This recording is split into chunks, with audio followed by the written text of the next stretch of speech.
Our infantry had exactly 488 machine guns. We possessed 235 pieces of field artillery, 10 light, and 18 medium tanks. That was the Army of the United States in May 1940, the month in which the Nazis overran France. So we called our Minutemen, the National Guards of the 48 states. And most important, Congress passed the Selective Service Act. For the first time in our history, we began mobilizing an army while still at peace. The first number is serial number 158. This is the Army, Mr. Jones. No private rooms or telephone. You had your great friends in men before, but you won't have it there anymore. The second number, which has just been drawn, is 192. This is the Army, Mr. Green. We like the barracks nice and clean. You had a housemaid to clean your floor, but she won't help you out anymore. Do what the buglers command.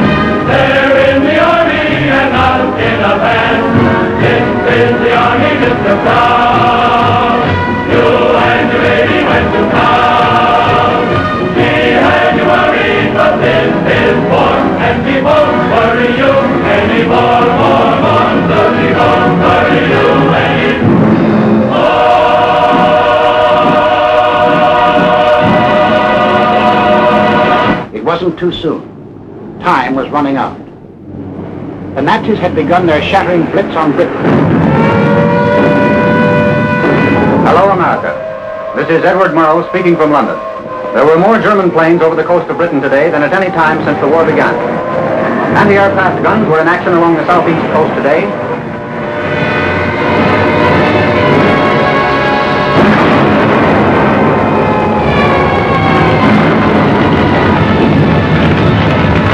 Back on Main Street, USA, daily we followed Britain's life struggle. For if Britain died, we would be in grave peril.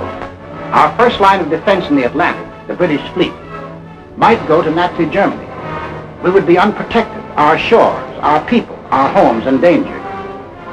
Britain must not fall. In our harbors, idle and rotting, lay ancient destroyers. They had been built for World War I, but this was World War II, and this gave us an idea. 50 tired, overaged destroyers were revitalized, transferred to Great Britain.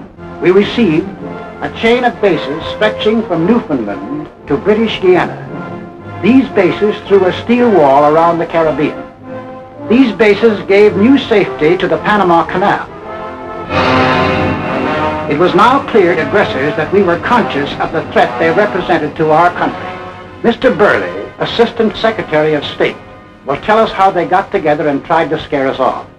From 1936 on, it became increasingly clear to the world that Germany, Italy, and Japan were pursuing a common pattern of aggression, both in Europe and in the Far East.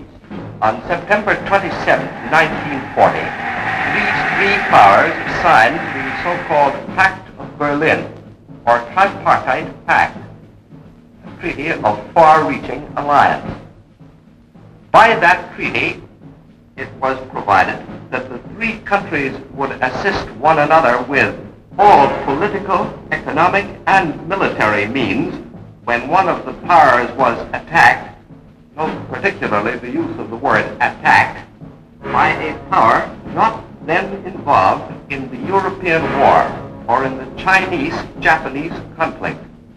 The last of these provisions was aimed directly at the United States. Tokyo celebrated.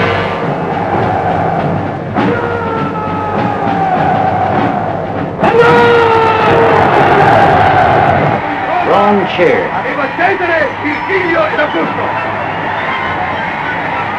Berlin hired itself hoarse.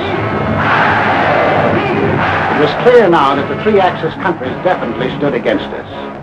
More anxious than ever, we watched the life and death struggle for the possession of the skies over Britain.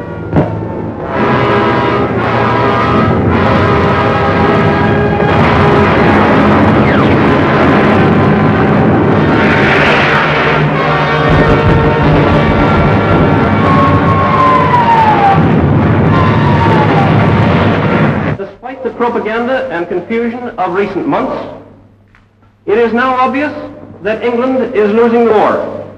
England will not only survive, England will win.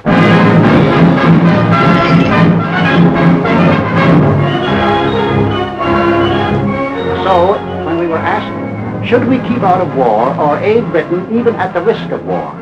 Aid Britain even at the risk of war, 68%. Thus, the march of conquest of the self-termed master races changed our national attitude from 1936, when only 1 out of 20 Americans thought we would be involved in war, to 1941, when 14 out of 20 Americans were willing to risk war if war was necessary to ensure Axis defeat. I ask this Congress for authority and for funds sufficient to manufacture additional munitions and war supplies of many kinds to be turned over to those nations which are now in actual war with aggressor nations. Our most useful and immediate role is to act as an arsenal for them as well as for ourselves. We shall send in ever-increasing numbers ships, planes, tanks, guns. That is our purpose and our pledge. By an overwhelming majority, Congress passed Lend-Lease, Bill number 1776, another declaration of independence. Independence from tyranny, 1941 style. On April 6, 1941, the Nazi juggernaut overran into Yugoslavia and Greece. On June the 22nd, 1941, the success-crazy Nazis took their longest step toward world conquest. Without any declaration of war, they blitzed into Russia.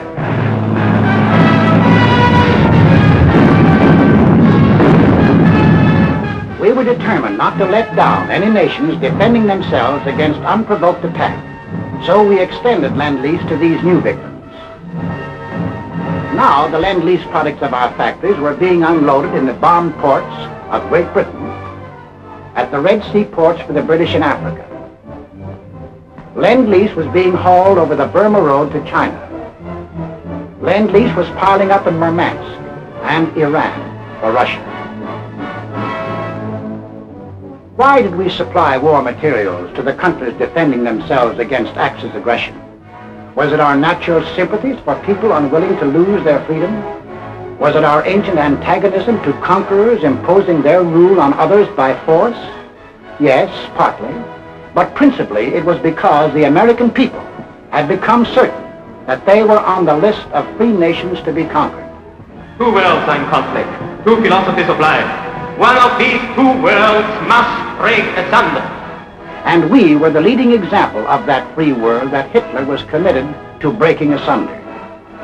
What would have been our defensive position if the aggressors had succeeded in conquering Britain, Russia, and China? German conquest of Europe and Africa would bring all their raw materials, plus their entire industrial development, under one control. Of the 2 billion people in the world, the Nazis would rule roughly 1/4, the 500 million people of Europe and Africa, forced into slavery to labor for Germany. German conquest of Russia would add the vast raw materials and the production facilities of another of the world's industrial area. And of the world's people, another 200 million would be added to the Nazi labor pile. Japanese conquest of the Orient would pour into their factory the almost unlimited resources of that area. And of the peoples of the earth, 1,000 million would come under their rule, slaves for their industrial machines.